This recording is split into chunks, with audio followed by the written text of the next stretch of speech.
Com a palavra, o almirante de esquadra Luiz Fernando Palmer Fonseca, presidente do Clube Naval. Muito boa tarde a todos.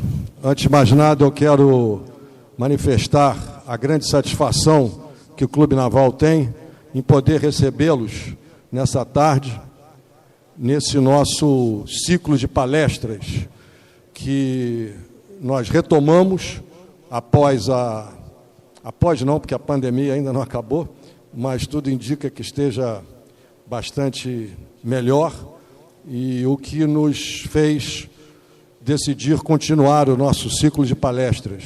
Essa é a nossa segunda palestra. A primeira foi sobre o cluster tecnológico naval do Rio de Janeiro, no mês passado, e pretendemos a cada mês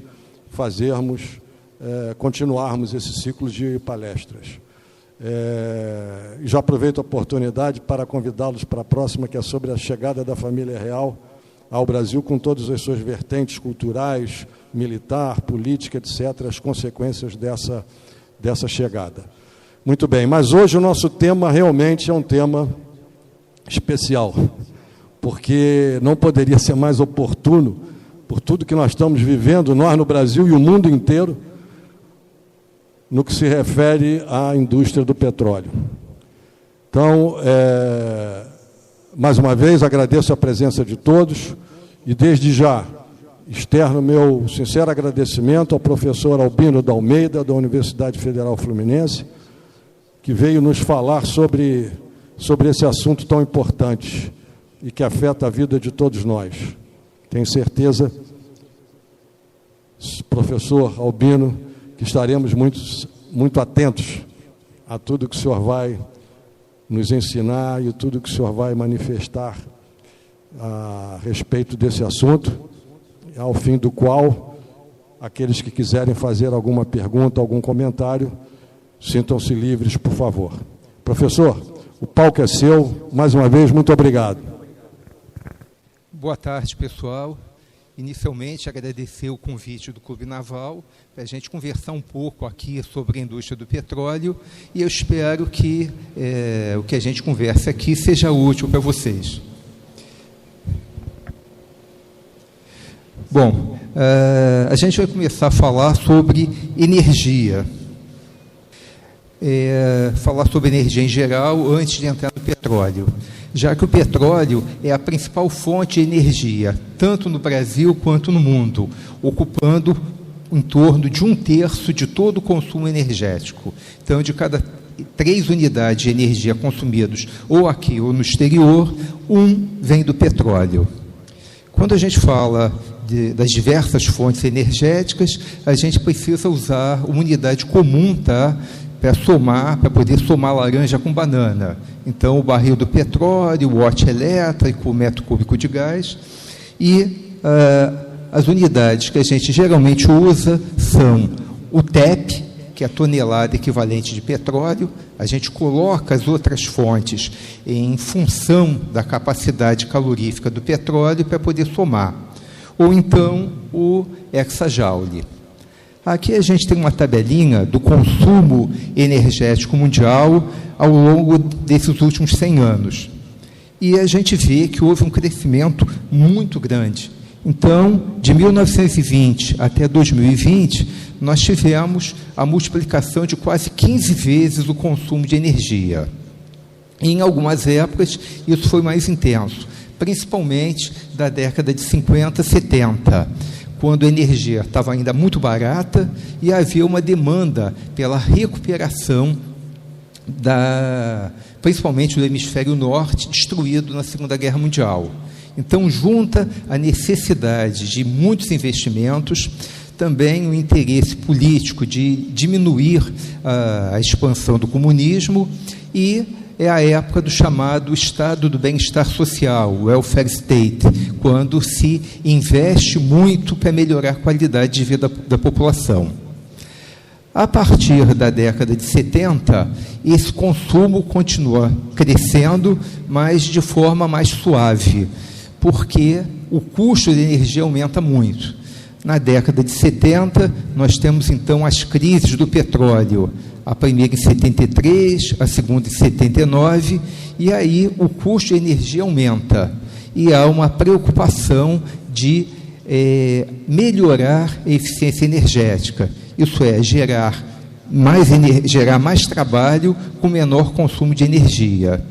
E também junta, no último quarto do século, com a preocupação ambiental, já que as principais fontes de geração de energia são fósseis e têm um impacto no meio ambiente.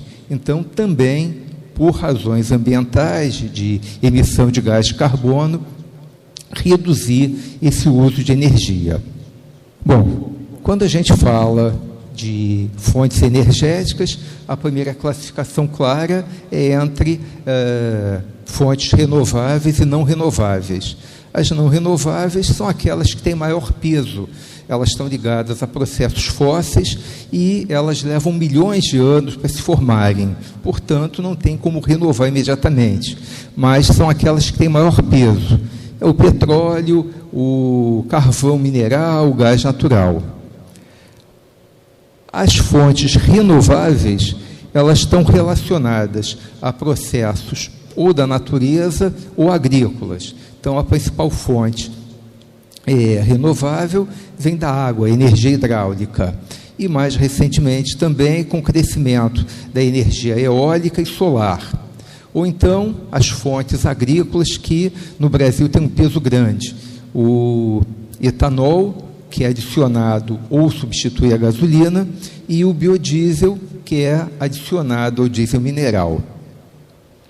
Mas, na verdade, quem pesa mesmo na matriz energética mundial são as fontes não renováveis. As renováveis representam menos de 15% da matriz mundial.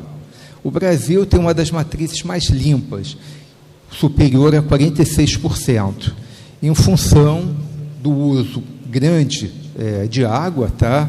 Então, a principal fonte de geração de eletricidade é a hidrelétrica e também do uso de derivados da cana-de-açúcar num percentual que não existe em lugar nenhum do mundo. Então, a gente vai mostrar rapidamente como a matriz energética mudou no tempo e no espaço, chamando a atenção de que o consumo de energia é puxado cada vez mais pelos países emergentes. Até 2005, eram os países do primeiro mundo, da OECD, que dominavam, que tinham a maior parcela no consumo de energia. A partir daí, isso virou e cada vez os emergentes crescem mais, com destaque especial para a Ásia, China e Índia, que são os devoradores de energia.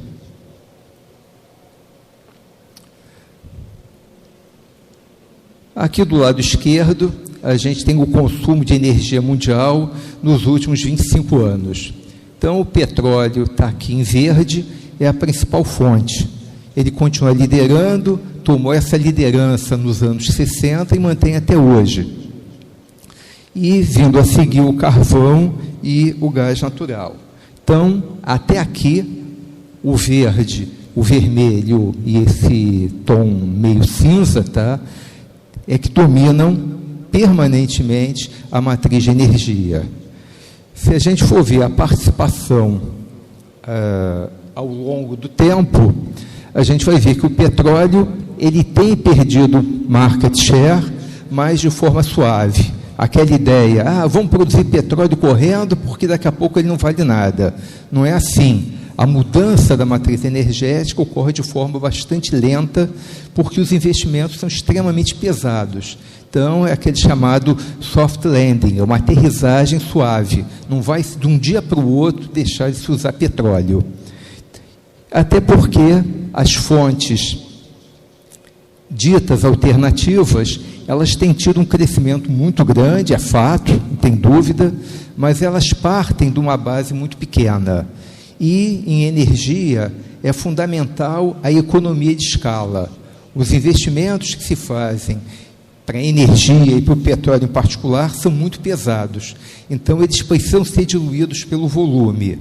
Então, fontes alternativas ainda estão numa fase inicial, partindo de uma base baixa, elas ainda não são viáveis se não receberem subsídios, elas precisam de subsídios até que elas cresçam e consigam ter um volume que faça com que o custo unitário caia. E aqui a gente tem a matriz energética brasileira, tá? Como eu já disse, o petróleo lidera, esses dados são de 2020, em que até a participação do petróleo caiu em função da pandemia, da queda do uso de derivados de petróleo no transporte. Porque já teve anos em que a participação do petróleo na matriz local atingiu quase 38%. Então, essa faixa de 35% a 38% é a normal para o petróleo aqui no Brasil. O que é diferente no Brasil é esse segundo colocado aqui. Como eu falei, são os derivados de cana. No Brasil, a gente começou a investir nisso na segunda metade dos anos 70, como uma reação do país às crises do petróleo. Quando o petróleo dispara de preço, o Brasil era fortemente dependente do petróleo, importava 85% do que consumia, isso provocava uma sangria muito forte na nossa balança comercial. E uma das alternativas foi, na época, o álcool, depois etanol, principalmente a partir da cana-de-açúcar. Então, esse investimento que foi feito se manteve, foi atravessando as décadas, e hoje os derivados de cana representam 18% da matriz brasileira. Não existe em lugar nenhum do mundo um percentual desse porte. Depois, a posição seguinte é sempre disputada pela hidráulica, energia hidráulica e gás. E isso tem muito a ver com a parte elétrica. Em termos de geração de eletricidade, a forma mais barata e mais eficiente é a energia hidráulica. Então, o país que tem rios caudalosos, que pode gerar energia hidráulica, sempre dá essa preferência. No Brasil, a geração hidráulica para a eletricidade, no passado, chegou a 80%. Mas, em anos que a hidrologia não é tão boa, a gente tem que ligar as térmicas, que queimam principalmente gás natural. Então, nesse ano daí, que foi 2020, a hidráulica estava ligeiramente à frente do gás, porque a gente não precisou ligar tanto as térmicas, cada uma aí em torno de 12,5% total. Provavelmente, quando a gente tiver os dados de 2021, isso vai mudar, porque foi um ano de hidraulicidade ruim e a gente teve que ligar as térmicas o tempo todo. Mesmo que a gente não percebesse isso, perceberia quando paga a conta de energia elétrica, que aumentou bastante. Então, em 2021, o gás certamente ultrapassou a hidráulica. E depois, com participação bem menor, vem as outras fontes. A lenha, que ainda está em quinto lugar, é o carvão vegetal, que ultrapassa o carvão mineral, em que as reservas brasileiras são pequenas e mais concentradas lá no sul, Santa Catarina, Rio Grande do Sul. A eólica, que tem crescendo, a nuclear, em que nós temos 2 usinas, agora se fala na retomada, na conclusão de Angra 3, mas, na verdade, ambas ainda têm uma participação pequena. Então, petróleo e derivados de cana é que tem peso na matriz brasileira. Bom, agora eu vou falar de petróleo, né? Senão vocês vão me acusar de propaganda enganosa. Eu vim aqui para assistir uma palestra de petróleo, e o cara fala de tudo, menos do petróleo. Bom, então a teoria mais aceita é que o petróleo tem uma origem orgânica. Então, são restos de animais e vegetais que, ao longo de milhões de anos, foram se decompondo, foram sendo cobertos por mudanças tectônicas. Isso mudou as condições de pressão e temperatura e provocou que aquela matéria orgânica original se transformasse em hidrocarbonetos, que que são aqueles compostos de carbono e hidrogênio que a gente algum dia aprendeu lá nas aulas de química. Bom, quando a gente fala de petróleo, na verdade, o que tem valor de mercado não é o petróleo bruto, são os derivados. A gente pega o petróleo bruto, manda para uma refinaria para que lá essas cadeias de hidrocarbonetos sejam quebradas e a gente gere uma série de derivados que têm utilização no mercado. Esses derivados podem ser agrupados em dois grandes blocos: os combustíveis, frequentemente usados no transporte, gasolina, diesel, querosene de aviação, o GLP, que é aquele gás pesado que é usado para cocção em botijão, mas também outros derivados não energéticos, nafta, lubrificante, asfalto, etc. Quando a gente fala de petróleo, petróleo é um elemento só, mas ele pode ser classificado conforme várias variáveis: a densidade, a acidez naftênica, o teor de enxofre, mas provavelmente a principal classificação é em função da densidade. Isso é, petróleos mais leves têm mais valor de mercado. Por quê? Petróleos mais leves, a gente consegue, com o mesmo processo de refino, gerar derivados mais nobres, que são aqueles que dão lucro. Se eu tivesse uma varinha de condão e pudesse escolher, eu só ia produzir gasolina, diesel, querosene de aviação. Eu não ia produzir óleo combustível, que não me dá lucro nenhum. Só olhando aqui um gráfico à frente, a gente vê aqui o preço dos derivados lá no mercado de Roterdã. Então, o verde, esse tom aqui, sei lá, meio laranja, a gasolina e o óleo diesel, permanentemente têm valores maiores do que o óleo combustível. Do lado direito, a gente vê a margem dele sobre o petróleo bruto. Então, a gente vê que gasolina e óleo diesel nos dão uma margem interessante. Ao refinar o petróleo, para produzir isso, a gente ganha dinheiro. Se a gente refinasse só para óleo combustível, a gente estava pagando, ia ter um resultado negativo. Então, se eu pudesse, eu não queria ter óleo combustível. Só que o derivado que eu vou ter depende de duas coisas: o volume, a parcela de cada derivado, depende do tipo do óleo, quanto mais leve, melhor, e do grau de sofisticação da refinaria. Então, se eu tiver um óleo pesado, ou eu vou ter uma parcela menor de derivados nobres, ou para ter essa parcela elevada, eu vou ter que ter um processo de refino mais sofisticado e mais caro. É por isso que o petróleo mais leve é aquele que tem maior valor. Então, normalmente a gente utiliza uma unidade, que é o grau API. API aí é o American Petroleum Institute. A moderna indústria do petróleo, que tem 160 anos, ela surge nos Estados Unidos, que até hoje tem uma influência muito grande no processo produtivo, na nomenclatura, nas unidades, e estabelecem padrões que o mundo inteiro usa. Então, quem quiser saber o grau API, tem uma fórmula aqui simplificada, em que a gente pega 141,5, divide pela densidade do óleo e diminui de 131. Então, essa densidade aí é aquela em grama por centímetro cúbico, que é 1 para a água, e quando a gente estava na escola, a professora dizia, considera o óleo 0,8. O óleo da nossa professora era muito bom, porque se a gente botar aqui o grau API da água, daria 10, se aqui for 1. Se for 0,8, dá 46, 47, um óleo de excelente qualidade.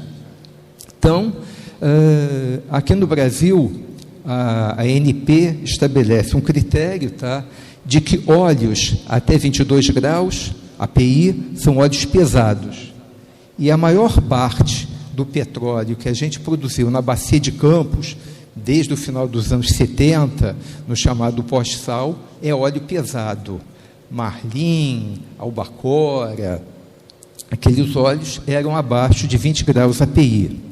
E agora, no pré-sal, profundidades maiores, e principalmente na bacia de Santos, a gente já tem um óleo médio. Então, Tupi, Fernambi são petróleos aí na faixa de 28, 29 graus. Então, tem melhorado a qualidade média do petróleo brasileiro, tá? Que era pesado, hoje é basicamente médio. Poucas regiões do país têm um óleo leve. Um destaque era lá em Urucu, no meio da floresta amazônica, que tinha um óleo de muito boa qualidade. E quando a gente usa para comercializar o petróleo, a gente usa 2 óleos de referência. É o Brent, que é a principal referência no mercado europeu, e o WTI, West Texas Intermediate, que é a referência no mercado norte-americano.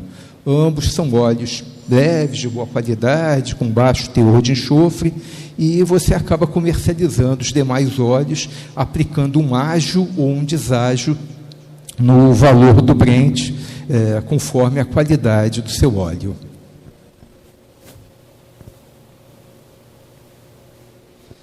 Bom, algumas características da indústria do petróleo.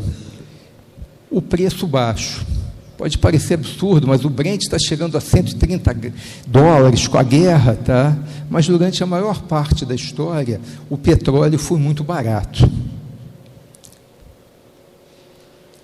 Aqui a gente tem um gráfico, tá? Bastante conhecido, da BP, que ele mostra, nessa linha aqui inferior, verde escuro, o preço do barril de petróleo, tá? No ano, desde 1860. E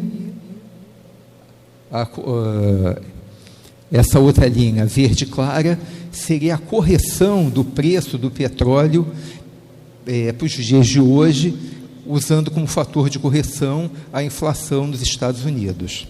Então, a gente vê que, tirando os primeiros anos, tá, a primeira década, a exploração do petróleo era uma coisa totalmente desorganizada. Lembrava o garimpo de Serra Pelada. Eram aventureiros, tá, que corriam atrás do petróleo para tentar ficar rico. Sem tecnologia, sem capital, com muito acidente, com muito problema, começava a produzir petróleo demais, o preço caía, aí depletava o reservatório, o preço ia lá para cima. Então, nos primeiros anos, a gente tem essa desorganização, um dente de serra no preço, mas depois, quando o negócio é bom, ele atrai grupos econômicos maiores, e é quando entra na história a Standard Oil, a maior empresa que já existiu no mundo, do John Rockefeller. Então, ele organiza essa indústria e, ao longo do tempo, tá, ele reduz o preço do petróleo e fica extremamente barato. Vem a primeira metade do século XX, o mercado é dominado pelas chamadas 7 irmãs, 5 empresas norte-americanas, 2 europeias, que dominam completamente o mercado, e o preço continua muito baixo. Só vai mudar aqui de patamar pós-Segunda Guerra Mundial, quando 2 coisas ocorrem. Primeiro, que as reservas de petróleo, que eram muito concentradas nos Estados Unidos, vão ser substituídas pelas do Oriente Médio. Se encontram volumes fantásticos, isso muda o paradigma. E começa a ter um processo de regiões que tinham petróleo, que até então eram colônias ou protetorados europeus ou americanos, que ficam independentes e começam a exigir uma remuneração um pouco melhor. Mas, ainda assim, do petróleo ficava aí numa faixa de $2,5. E isso só muda em 73, quando ocorre a primeira crise do petróleo. Os países da OPEP, que é a Organização dos Países Exportadores de Petróleo, tinha sido criada em 1960, em especial os produtores do Oriente Médio, passam a usar o petróleo como arma de guerra, para pressionar outros países no meio daquelas guerras entre Israel e países árabes. Então, na primeira crise, o petróleo dá uma subida para 12, 13 dólares. E no final da década, a gente vai ter uma segunda crise, tá, mais grave, em que, pontualmente, o barril chegou a 40 dólares. Então, com o mundo totalmente dependente do petróleo, o petróleo representava 50% da matriz energética total, houve uma crise muito forte no mundo inteiro. O Ocidente vai acabar com a pressão dos países do Oriente Médio. Só que, para toda ação, tem uma reação. Então, começa a haver uma série de medidas, tá, de substituição energética, de maior eficiência, há uma crise econômica que demanda menos, provoca uma queda na demanda, e ao longo do tempo as coisas vão se acertando, e a partir de 86 a gente tem um novo padrão, há uma espécie de acordo entre produtores e consumidores para que o barril variasse aí entre 15 e 18 dólares, em que era um valor bastante razoável para os dois lados.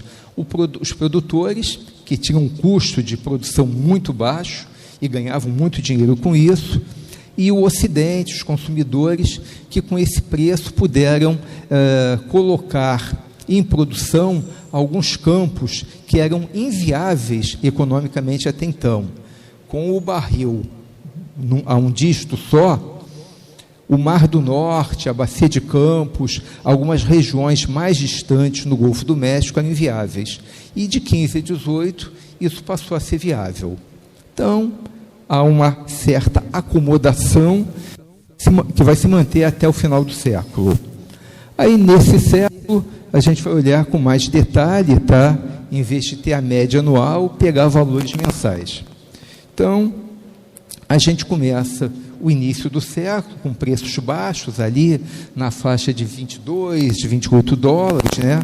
Era um acordo para manter o preço só nessa faixa, só que a partir de 2003 o mercado endoida, e aí a gente vê um aumento extremamente intenso do preço do petróleo. É muita volatilidade, um crescimento que vai subindo de forma constante, tem um pico aqui em 2008, pouco antes da crise da bolha imobiliária dos Estados Unidos, do subprime. Aí tem uma queda muito forte, despenca, mas para a indústria do petróleo, felizmente, é a chamada crise em V. Ela cai muito rápido, mas ela se recupera rapidamente. Não chegou a um ano. E aí há uma recuperação nos preços, e na primeira metade da década passada, a gente tem uma certa estabilidade, em torno de 110 dólares. Só que a partir de 2014, a gente entrou numa crise, tá, que se mantém até hoje. Em 2014, foi o final do boom das commodities, as commodities em geral despencaram, mas nenhuma caiu tanto quanto o petróleo, que despencou, chegou a 30 dólares. Nos anos seguintes, tá, começa a haver uma recuperação, porque também um dos motivos era a briga entre os países produtores da OPEP e também e contra países fora da OPEP, mas aí a OPEP, liderada pela Arábia, e países fora da OPEP, liderados pela Rússia, voltam a negociar uma redução no volume de produção, e a gente começa a ter uma recuperação. O barril chega aí a flutuar numa faixa de 60 a 80, quando tem uma nova pancada. 2020, a crise da pandemia, o barril despenca novamente. E aí ele começa a se recuperar, e agora, esse dado daqui foi a média desde janeiro, tá? Que ficou em torno de 97, já vem subindo, e com a guerra lá na Ucrânia e também com o aumento do consumo, que uma coisa que tem que chamar a atenção é que quando você tem uma queda no preço do petróleo, os investimentos que são feitos despencam. O preço está baixo, eu não vou investir mais. E no primeiro momento, isso não tem consequência, a produção não cai. porque a produção de hoje é garantida pelo que eu investi há 8 anos atrás. Só que se eu não investir agora, daqui a algum tempo eu vou sofrer com isso. E o que está ocorrendo é que os investimentos no petróleo, eles pararam não, mas foram muito reduzidos desde 2014. Então, em 2013, os investimentos em petróleo no mundo inteiro foram 700 bilhões de dólares. No ano passado, foram 350 bilhões, caiu exatamente para metade.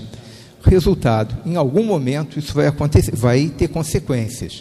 Então, aqueles investimentos que eu deixei de fazer estão fazendo com que agora, com a recuperação da pandemia, que o consumo aumente, não tenha muita ociosidade para a oferta. Então, a tendência, mesmo sem a guerra, já era do aumento dos preços. Eu quero crer, embora eu não seja um especialista na área bélica, é que se dentro de algumas semanas ou meses houver um acordo, e houver um armistício, a guerra não continua, então esse ponto da guerra deixa de ter tanta influência e o preço passe a ter influência só do mercado normal mesmo, que está apertado, Bom, eu falei que uma característica é que a maior parte do tempo o preço foi baixo, foi suportável, mesmo com valores nominais altos, E alguém pode dizer, peraí, como é que na década de 70, com 30 e poucos dólares, houve uma crise imensa e nesse século a gente chegou a 130, 140 e a crise não foi tão forte. Então, a gente tem que olhar para a curva de cima, lembrar da inflação americana. Então, aqueles 37, 38, na verdade, corrigindo para hoje, pela inflação, dá 115. Então, não tem que olhar o valor nominal, tem que ver o valor efetivo hoje. E aumentou muito. Em poucos momentos, a gente teve preços tão altos quanto naquela época, sendo que o peso da energia na economia era maior naquela época do que hoje, em que a gente melhorou a eficiência energética, e também o petróleo tinha um peso maior na matriz energética naquela época, 50%, do que tem hoje, 33%.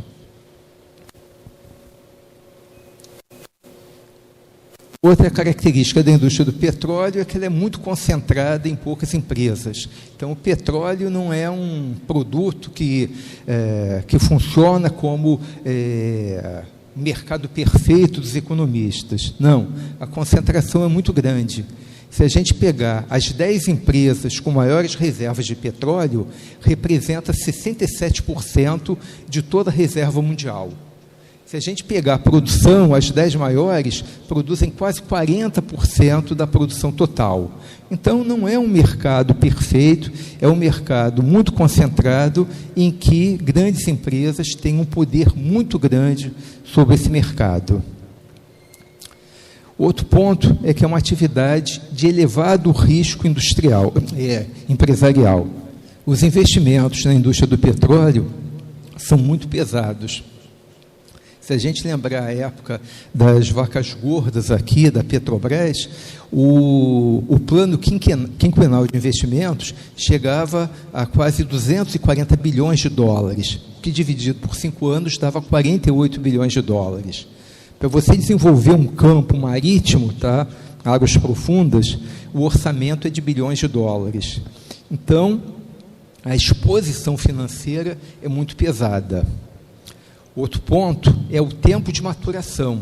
Então, eu invisto hoje, começo a gastar o primeiro dólar hoje, no leilão, e eu só vou ter o primeiro óleo daqui a 8 anos, para começar a pagar meus investimentos. Então, só lá para o 12º, 13º ano é que eu zero meus investimentos e, a partir daí, eu vou recuperar, vou começar a ter lucro. Então, investimento pesado, tempo de maturação muito longo e alto risco geológico. Então, nos campos normais, médios, a probabilidade de sucesso fica de 25% a 30%. Significa que de cada 4 blocos que eu ganhei no leilão e que eu vou investir, em 3 deles eu vou gastar na exploração e não vou achar petróleo ou vou achar num volume não econômico. Então, mais um fator. A chance de insucesso é muito grande. Mas tudo isso é compensado pela alta lucratividade. Há uma distância brutal entre o custo de extração e o preço de mercado. Ele não mantém uma relação direta. Então, quando no ano passado a gente aumentou em, 50% o preço do barril, o custo de produção não aumentou 50%. Então, em momentos que o preço sobe muito, a empresa que produz tem uma margem muito grande. Não há uma relação direta. Então, para uma empresa que tem capacidade, que tem cacife de investir e tem competência técnica para ter um grau de sucesso, é um negócio muito interessante. E é uma atividade, que pode ser dividida em 2 grandes segmentos. Eu costumo dizer que esse slide daqui talvez seja o mais importante para entender a indústria do petróleo. Então, a indústria do petróleo pode ser dividida em 2 grandes segmentos. O upstream, que é a exploração e produção, é a parte extrativista dessa indústria. É quando eu vou procurar petróleo e correr o risco de achar ou não. E eu tenho a segunda etapa, o downstream, que corresponde à parte do abastecimento. Ele cobre atividades bem menos arriscadas, refino, transporte e, finalmente, a comercialização e distribuição. Então, essa fase daqui é uma fase tradicional, uma indústria convencional, em que eu pego um produto bruto e transformo em manufaturados. Então, o risco é muito menor. Eu tomei um risco muito grande aqui, porque eu podia não ter achado petróleo. Aqui, desde que eu achei petróleo, eu sei que eu posso convertê-lo em derivados que têm um mercado cativo, e o que eu produzir, eu consigo colocar. Essa fase daqui tem muito mais risco, mas ela é fundamental. Então, se a gente pegar aqui uma linha do tempo, eu teria aqui antes o leilão. É o primeiro momento que eu gasto dinheiro. Eu vou participar de um leilão e eu faço uma oferta para poder iniciar a exploração. Aquele dinheiro que eu botei lá, não adianta eu desistir, não achar óleo, é um custo afundado. Botei lá, está perdido. Então, eu vou iniciar a exploração, vou ter que gastar dinheiro ali. Conforme as regras do leilão, eu vou ter que perfurar um ou poucos poços, vou ter que fazer tantos quilômetros quadrados de sísmica. E aqui, no final dessa fase, eu tenho um outro portão, em que eu tenho que definir se eu vou devolver o bloco ou vou declarar a comercialidade. Seguindo aquilo que eu falei, em 75%, 70% dos casos, eu vou devolver. Então, tudo que eu gastei aqui foi embora. Mas, se eu declarar a comercialidade, então eu vou entrar na fase seguinte, que é o desenvolvimento da produção. E aí eu vou gastar muito mais, só que com um risco bem menor. Enquanto lá eu furei 1, 2 poços, agora eu vou furar uma sequência de poços para poder delimitar todo o reservatório. Vou ter que contratar plataformas através das quais eu vou produzir petróleo. Vou ter que fazer uma série de equipamentos submarinos para conectar aqueles poços na plataforma.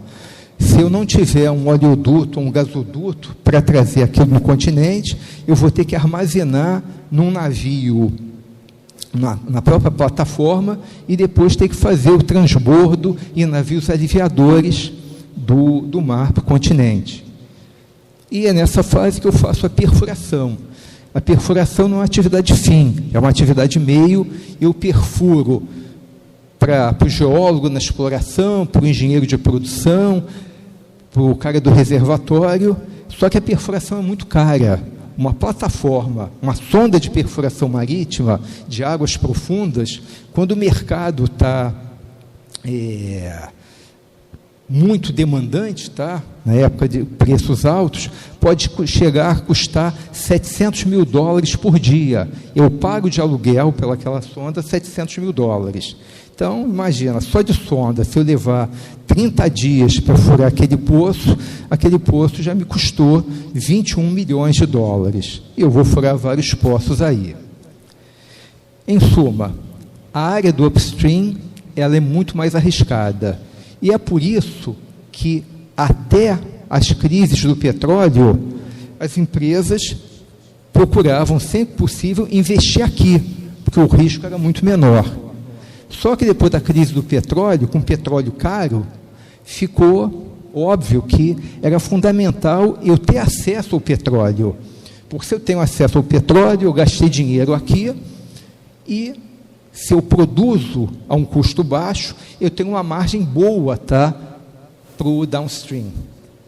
Eu consigo fornecer para o refino, tá, um petróleo a baixo custo. Já, se isso não acontece, se eu for comprar, o preço do petróleo está caro, eu vou pagar muito caro. Então, a partir daí, as empresas de petróleo são fortemente integradas. Existe uma forte verticalização na indústria do petróleo. Elas atuam nos dois segmentos. Por quê? Porque é o dinheiro daqui, que vai ser conseguido na comercialização, que vai ser investido aqui. E por que o downstream investe no upstream? Porque ele tem uma preocupação social de ser bonzinho? Não. Porque uma empresa de petróleo, ela vive de duas coisas: de produzir petróleo e de repor as reservas. Quando eu produzo petróleo, eu estou reduzindo minhas reservas em taxas elevadas. O volume lá cai de 5% a 10% ao ano. Então, se eu não investir hoje na exploração, eu estou assinando o meu atestado de óbito. É a crônica da morte anunciada. Se eu não reponho petróleo hoje, daqui a 8, 10 anos, o meu volume de produção vai ser muito baixo e eu posso estar indo para o buraco. Então, esse é um conceito básico da indústria do petróleo. A integração, a forte integração entre esses dois segmentos, upstream e downstream.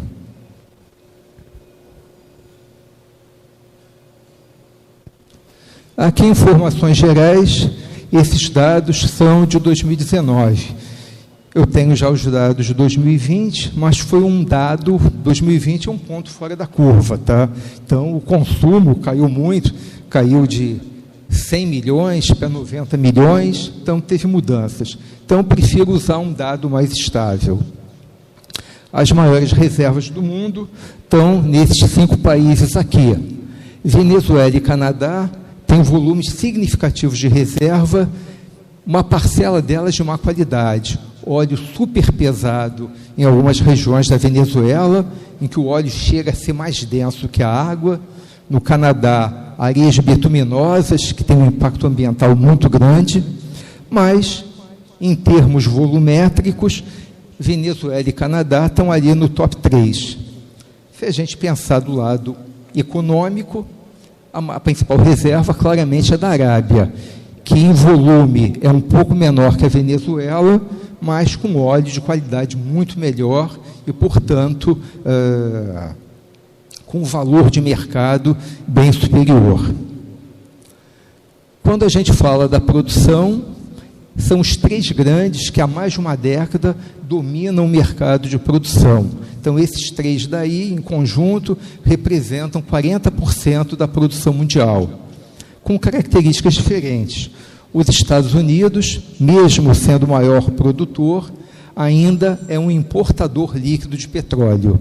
Seu consumo é tão grande que, mesmo produzindo muito, ainda não consegue atender totalmente a sua demanda. Então, é um país ainda basicamente importador. Enquanto a Arábia e a Rússia são países exportadores. A Arábia, que lidera o grupo da OPEP, e a Rússia, que lidera o grupo de produtores fora da OPEP, mas que agora tem esse grupo OPEP+, que se reúne periodicamente para definir volumes de produção e expectativa de preço. E aqui os principais consumidores, tá? Então, os Estados Unidos continuam sendo o principal consumidor de petróleo. Se a gente pensar em energia como um todo, a China já está lá na frente. Mas a principal fonte de energia na China é o carvão. Por isso, o impacto ambiental muito forte. Então, China e Índia, tá, já ocupam a segunda e terceira posição.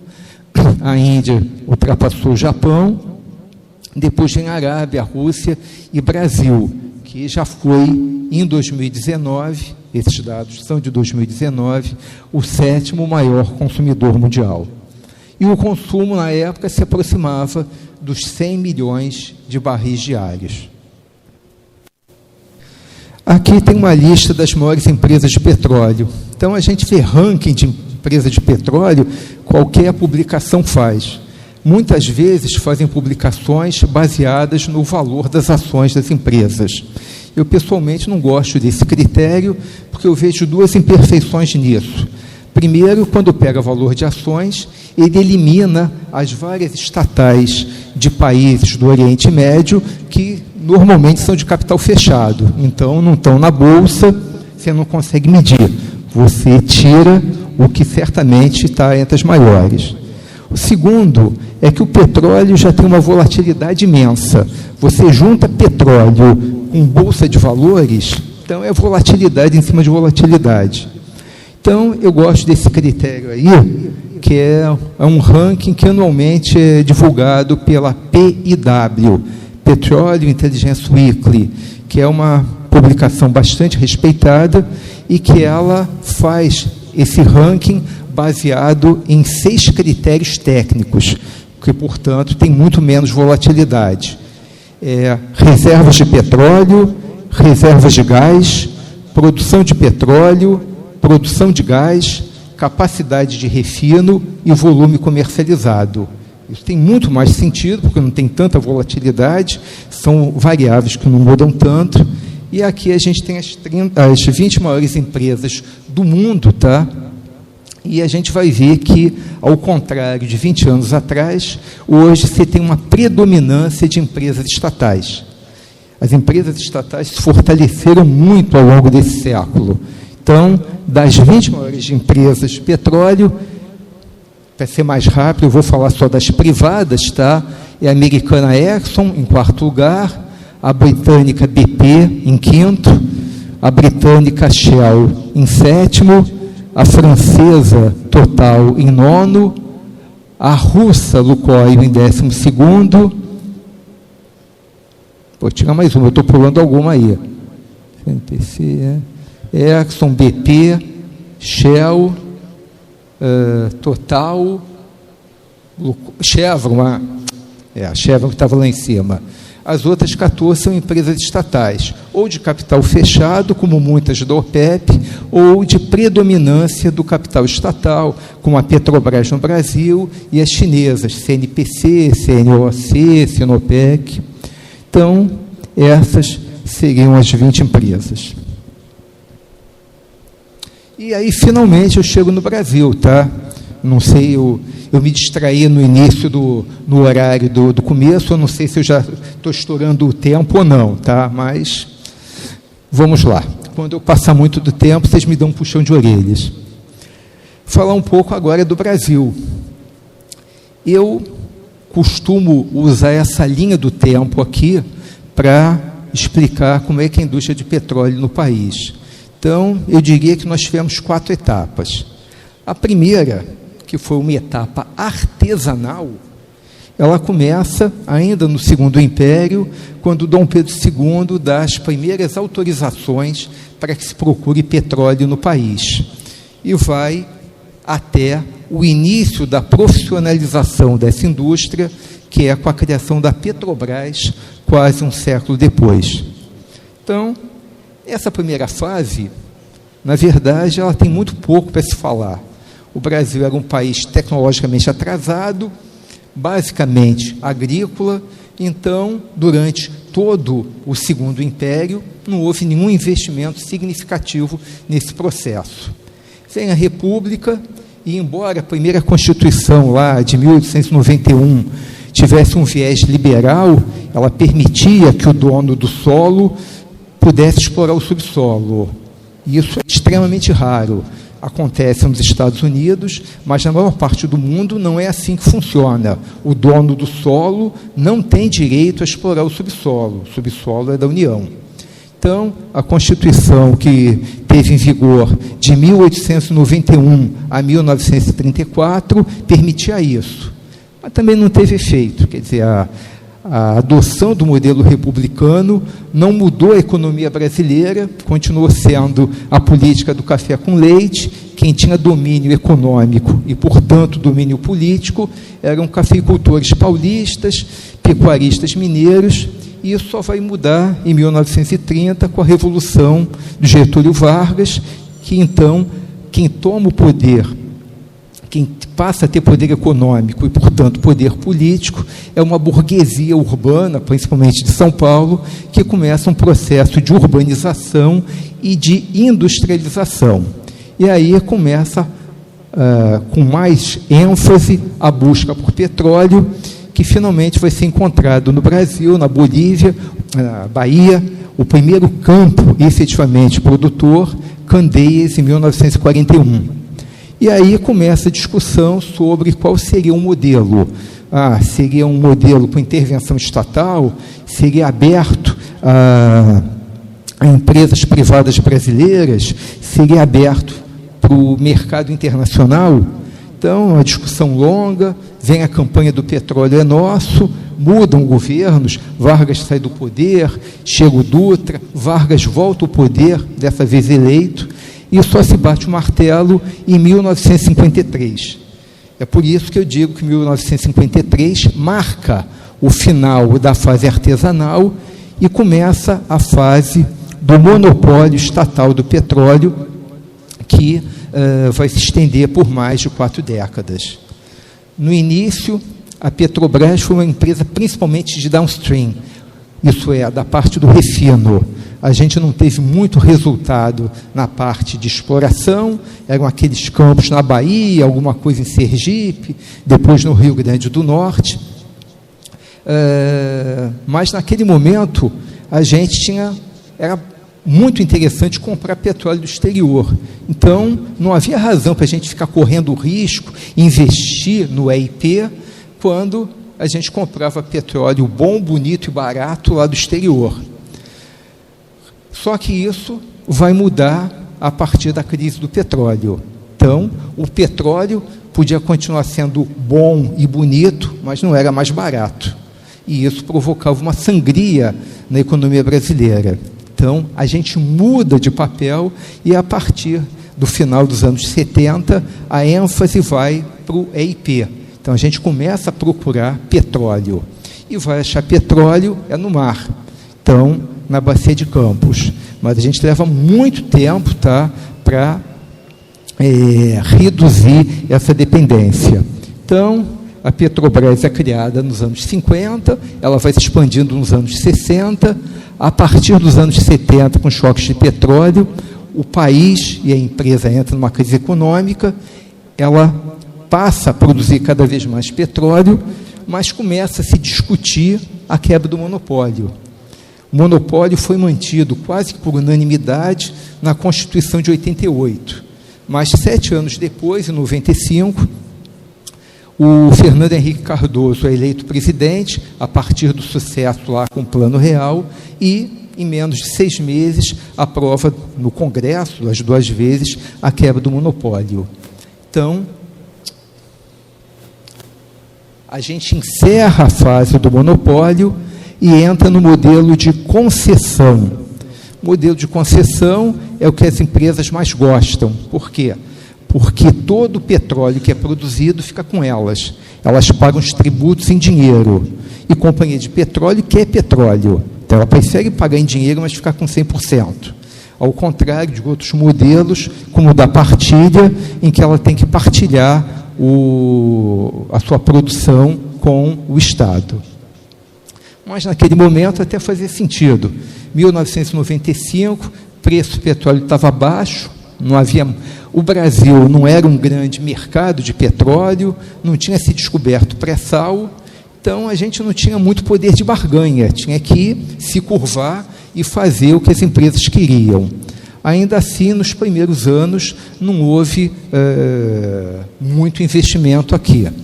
Então, nos anos 90, mais precisamente 95, quebra-se o monopólio e os dois objetivos: buscar a autossuficiência, isso é, a expectativa de que empresas externas investissem aqui, aumentassem a produção e a gente deixasse de ser dependente do mercado externo. E aumentar também a parte de tributos. Então, esse modelo é implementado, só que já no século XXI, por volta de 2007, é descoberto pré-sal, volumes imensos de petróleo, com custo de extração unitário extremamente baixo, tá? E muda a realidade da indústria do petróleo no Brasil. Então, isso vai provocar uma reanálise e, em 2010, é iniciado um novo modelo, a quarta fase, que é a que nós estamos hoje atualmente, em que a gente tem um modelo misto, em que coexistem 3 tipos de modelo: concessão, que já estava, a partilha e a cessão onerosa, que são 2 novos modelos que vão ser implementados para as áreas do pré-sal, para que parte desse lucro adicional excessivo fossem também absorvidos pela União. E aqui, então, tem uma linha do tempo. Eu gosto de linhas do tempo para ir falando rapidamente sobre isso. Então, em 95, temos a emenda constitucional número 9, que quebra o monopólio. Mas que para o monopólio quebrar de vez, precisa ainda uma série de leis complementares, que são aprovadas 2 anos depois, e também são criados órgãos aí, como o Conselho Nacional de Política Energética e a Agência Nacional do Petróleo, depois também do gás natural e biocombustíveis, para regular essa indústria. Em 98, teve a chamada rodada zero. O que é isso? Até então, a gente estava no monopólio, a Petrobras podia dispor de qualquer bacia no país, podia explorar o que quisesse. Agora não podia mais. Então, teve que se definir onde ela já estava produzindo, está produzindo, fica com ela. E onde ela estava explorando, em que nível de exploração estava. Então, obviamente, a Petrobras pediu uma porção de blocos que estava explorando, a ANP deu um nível bem menor e a Petrobras teve que devolver o resto e passar todas as informações que tinham. E aí, a partir de 99, começam as rodadas sobre o modelo de concessão. E nós vamos ter 10 rodadas, tá? Uma a cada ano, desde 1999 até 2008. Todo ano tinha uma rodada. Nos primeiros anos, o preço do petróleo estava baixo, a demanda era menor, a disputa era menor. A partir de 2003, o preço do petróleo aumenta, aí começa a ter mais interesse. E aí, em 2007, pouco antes da rodada número 9, é divulgada a existência do pré-sal. Então, volumes totalmente anormais, fora do padrão até então. Então, o governo federal retirou vários blocos que iam ser licitados, não, tira, e, a partir daí, a gente teve uma interrupção, uma parada, para que fosse no Congresso aprovado o novo modelo. Então, a rodada número 7, rodada 9, ainda ocorreu, com alguns blocos marítimos. Normalmente, quem era mais ativo nos leilões era a Petrobras. Nesse ano foi a GX, que era a empresa do Ike Batista, e ainda teve uma rodada no ano seguinte, mas só com blocos terrestres. E aí, essa sequência de leilões foi interrompida, enquanto se discutia no Congresso uma nova lei que foi aprovada em 2010. Na verdade, são 3 leis que, entre elas, se criou o modelo de partilha. É um modelo em que, do volume produzido, ele é partilhado entre a companhia que explora o bloco e a União. A gente só volta a ter leilões em 2013, quando então ocorre a rodada número 11, sobre partilha, tá? Sobre partilha não, sobre concessão.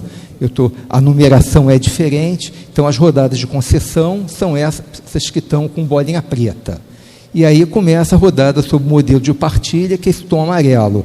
É a primeira, aquela área de Libra.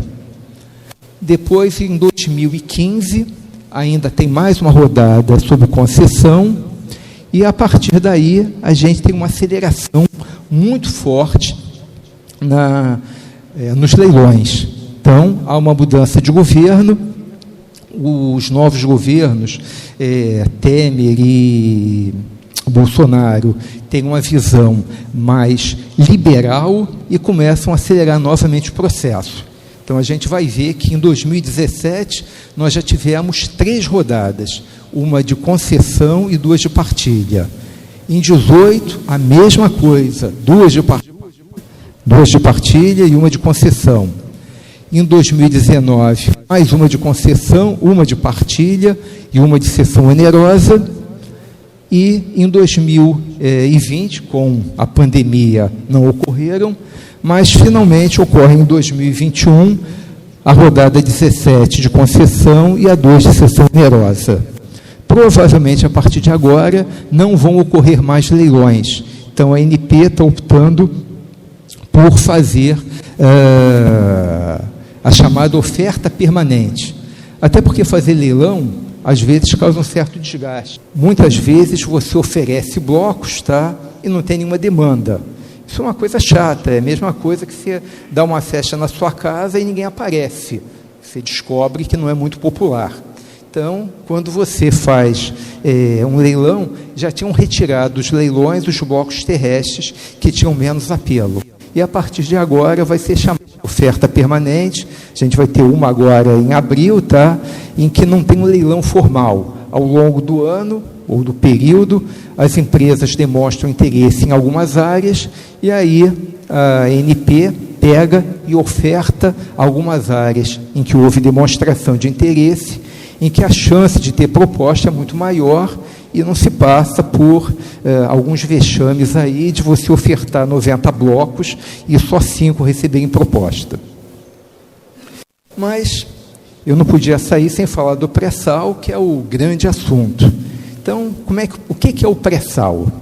Bom, a origem disso, segundo os geólogos, está em mais de 100 milhões de anos atrás, em que no hemisfério sul havia um único continente, o Gondwana, e movimentos tectônicos foram separando, foram quebrando esse continente único e formaram a América do Sul e a África.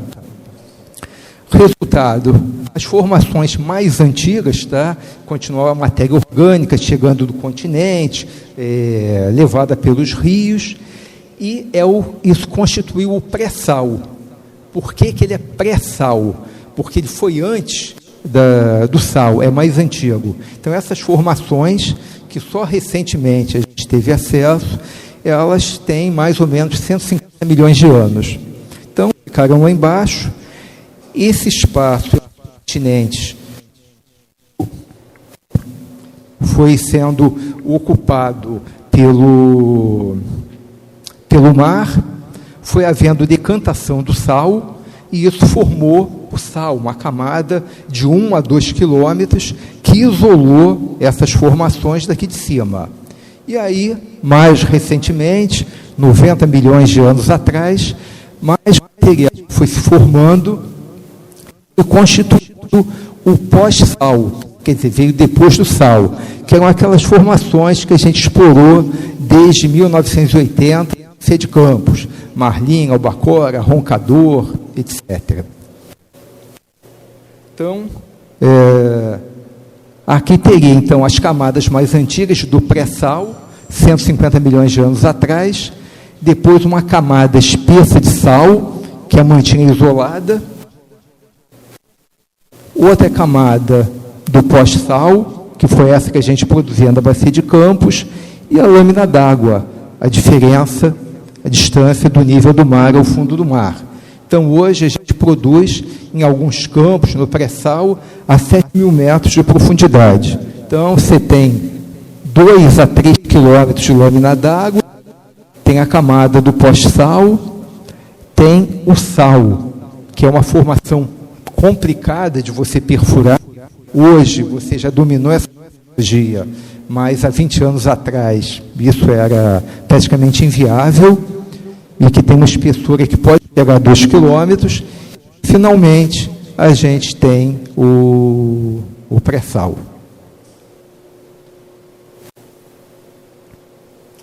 E aqui, o que eu falei da oferta permanente, várias áreas que já foram ofertadas ou que seriam ofertadas sob o modelo de concessão dentro desse polígono do pré-sal, que é a parte do modelo de concessão, de partilha, e que devem ser ofertadas agora, tá?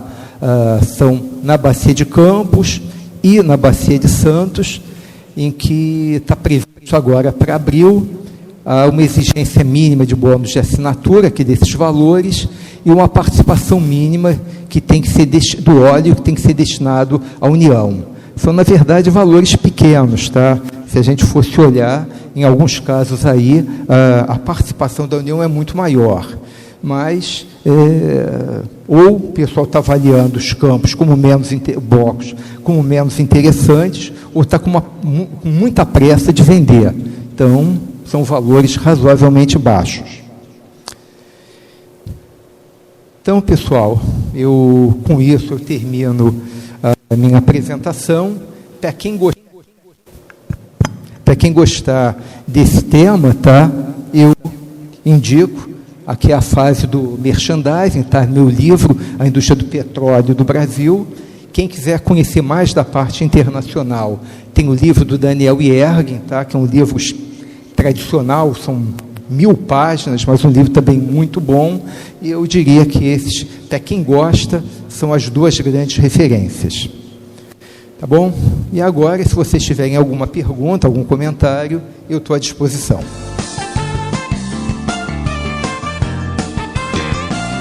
Comandante Bezerra Júnior, com a palavra. E uma visão mais de matriz energética e da energia nuclear. O Brasil, nós temos hoje muitas restrições, não só hidrológicas, né? Nós estamos vivendo isso aqui no momento, como as ambientais. Nos leva a hidroelétrica a fio d'água, e se projetaria talvez até um entrave ao desenvolvimento, se houvesse um desenvolvimento acelerado. A energia nuclear não seria uma solução na nossa matriz para reduzir essa dependência e essas incertezas? Agora eu coloco também outro foco na Europa. E antes cito números desatualizados, que provavelmente o senhor seja melhor, conheça melhor. A França tem cerca de 80 centrais nucleares. A Alemanha, 56. A União Soviética, 98, algumas de pequeno, o small nuclear, né? E os Estados Unidos, 105. O Japão volta a construir centrais nucleares. China e Índia. Então, o futuro para a energia contínua, a industrialização, e ainda mais essa crise mostrou a dependência do gás e do óleo. Será que também a Europa não vai se voltar também para a energia nuclear? Não é uma grande solução de energia para o futuro? Assim como o século XIX foi o século do carvão, o XX é do petróleo, eu acredito que o século XXI não vai ter um líder disparado. A gente caminha para um mundo mais multienergético, tá? Com a redução do petróleo, talvez um crescimento do gás, que das fontes fósseis é menos agressivo ambientalmente, com a queda do carvão e com talvez o quarto grupo sendo outros, juntando tanto as fontes renováveis, que estão crescendo muito, e também com a participação da energia nuclear. Eu não acredito que a energia nuclear vá crescer tanto, quer dizer, vai crescer, mas ela nunca chegou a 10% da matriz total, tá? Até porque tem visões bastante diferentes. Os acidentes que ocorreram, toda vez que a energia nuclear estava crescendo, ocorreu um acidente, Chernobyl, depois Fukushima, que queimou um pouco a imagem. Mas eu acredito que ela vai aumentar. Aqui no Brasil, isso é um exemplo, tá? Está sendo retomada Angra 3, fala-se em construir mais usinas no Nordeste. A França é o exemplo do país que 40% da matriz total vem da energia nuclear. A Alemanha não, porque lá o Partido Verde é muito forte. Ela tinha combinado de não renovar a licença das usinas nucleares até esse ano. Talvez ela permita não a construção de novas, mas a extensão por mais algum tempo por causa da crise. Tá? Então, eu acho que a energia nuclear deve ter um aumento, mas acho que ela nunca vai passar de 10%, porque hoje o espaço maior que está sendo ocupado é por essas chamadas novas energias, solar, eólica, que não contam com essa pressão conta que às vezes tem a energia nuclear. Almirante Salgueirinho.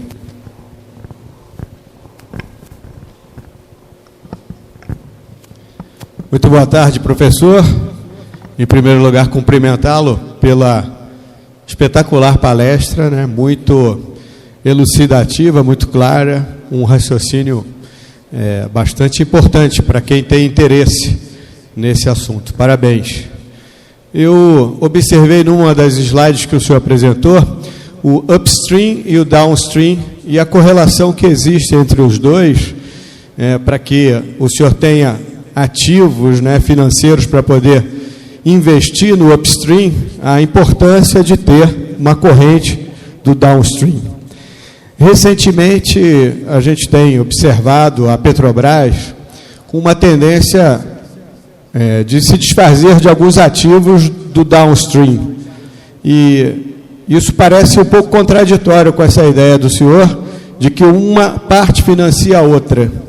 Eu queria saber se o senhor podia fazer uma leitura, uma avaliação, se faz sentido esse movimento. Obrigado. A observação é perfeita, tá? Eu acho que a Petrobras está indo ao contrário de todas as empresas do mundo. Se a gente pegar aquelas 20 maiores, tá? Todas elas são empresas verticalizadas, que atuam nos dois segmentos. As empresas privadas até são mais fortes no downstream do que o upstream, porque elas têm dificuldade à base geológica. Tá? Então, não adianta. Eu sou uma empresa da Europa, eu acabo sendo mais forte no downstream porque eu não tenho upstream no meu continente, no meu território, eu tenho que ir buscar em outros países. E como eu falei, de 2000 a 2015, os estados nacionais estavam mais fortes e desenvolveram uma proteção para suas próprias empresas. Não foi só aqui no Brasil que se deu preferência à Petrobras, inicialmente seria a operadora única do pré-sal. Na maior parte dos países, os governos guardaram para suas estatais os melhores projetos, deixando a carne de segunda para as outras empresas. Então, eu acho que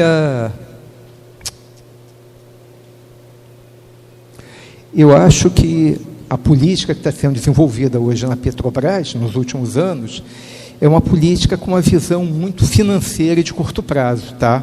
Então, vamos explorar petróleo, porque o preço está alto, vamos exportar. Inclusive, hoje, nós produzimos mais do que consumimos. A gente produz, em números grandes, 3 milhões de barris por dia. O nosso consumo é 2,6. Então, a gente teria que exportar de qualquer forma, mas a gente exporta mais até do que deveria, porque a nossa capacidade de refino é 2,3. Então, a gente precisava, primeiro, aumentar a capacidade de refino, porque vender petróleo bruto para depois importar derivado é como exportar minério de ferro e depois importar aço. Eu vendo um produto básico e depois eu compro um manufaturado mais caro. Então, primeiro, eu acho que devia se investir mais em refinarias. Agora, essa visão é uma visão que, para o acionista que olha de curto prazo, está ótimo, está ganhando dinheiro, burro.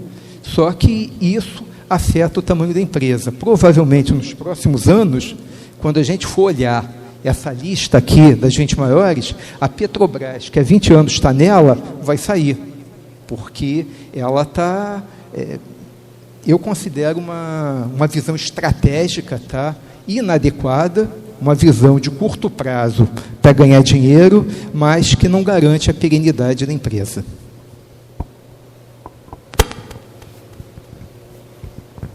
Almirante Nigo.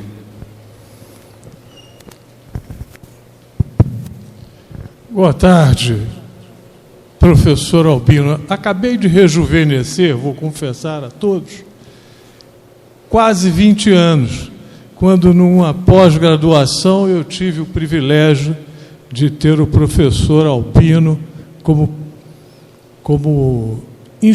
instrutor no curso de petróleo e gás. Mas a minha questão está relacionada com essa situação da guerra na Ucrânia, em que se observa um acréscimo do preço do barril do petróleo e há uma versão, existem várias versões, existe uma guerra de versões, mas existe uma versão que diz, epa, esse aumento é bom para as empresas. Enquanto que em outros lugares dizem que não. Esse aumento pode se traduzir em inflação. Qual a sua opinião nesse sentido? Bom, o mercado do petróleo, a indústria do petróleo é uma indústria muito nervosa, tá? Então ela tem variações muito grandes, tá? Muitas vezes na expectativa do que vai ocorrer. Eu sempre dou exemplo que quando os Estados Unidos foram fazer a intervenção no Iraque, 2 meses antes, o preço do petróleo foi disparando. Quando as tropas americanas pisaram no território iraquiano, o preço caiu, porque aquilo já estava precificado. Esse assunto agora da guerra, tá? Eu não tenho capacidade para avaliar quanto tempo vai levar e quais as consequências.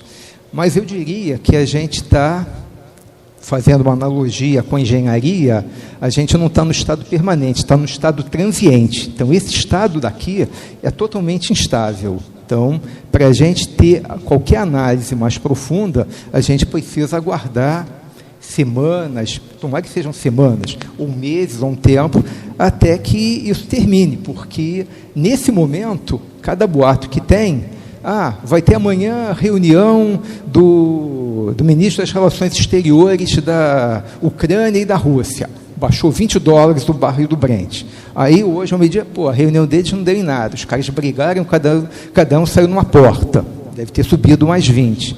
Então, eu acho que não dá para fazer nenhuma análise de médio prazo nisso. E, obviamente, tem pontos positivos e negativos para a companhia de petróleo. Eu acho que o mais negativo é essa instabilidade, tá? Ninguém gosta, numa indústria com investimentos tão pesados, de ter uma estabilidade tão curto prazo. Então, isso eu acho negativo.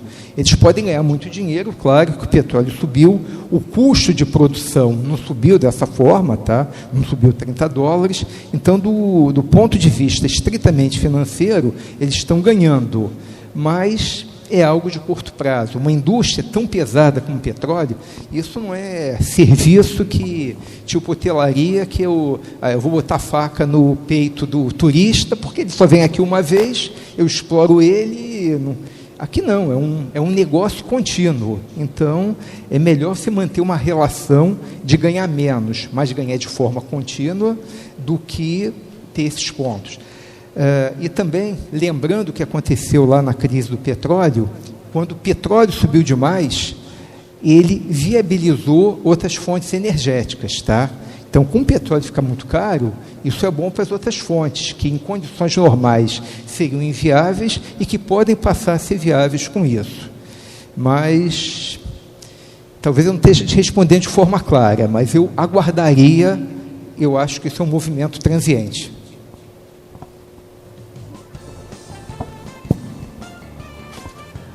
Mais algum debatedor? Com a palavra, o Almirante Palmer.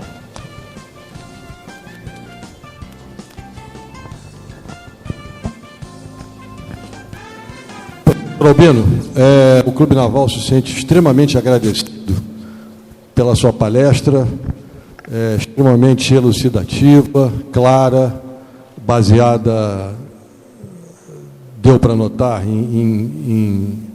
numa grande quantidade de dados e de uma análise muito bem feita em cima desses dados. De modo que, para nós e para todos aqueles que estão aqui,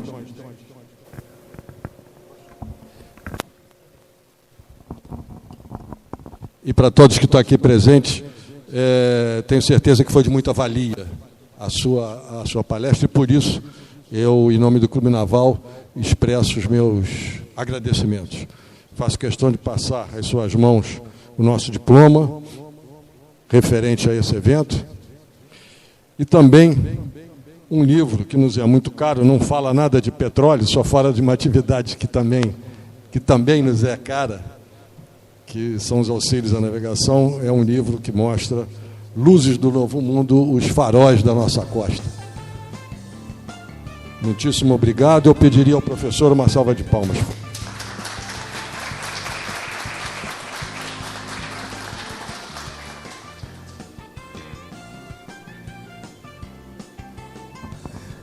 Bom, pessoal, encerrando, mais uma vez eu agradeço o convite, foi um prazer estar aqui falando com vocês. Se eventualmente alguém tiver alguma dúvida, quiser algum esclarecimento maior, nesse material que eu acho que vai ser distribuído para vocês, tem o meu e-mail aqui, tá? Foi um prazer estar aqui, eu agradeço a lembrança, e da mesma forma, eu gosto de petróleo, mas gosto de outros assuntos. Então, certamente, lerei isso aqui com atenção. Obrigado.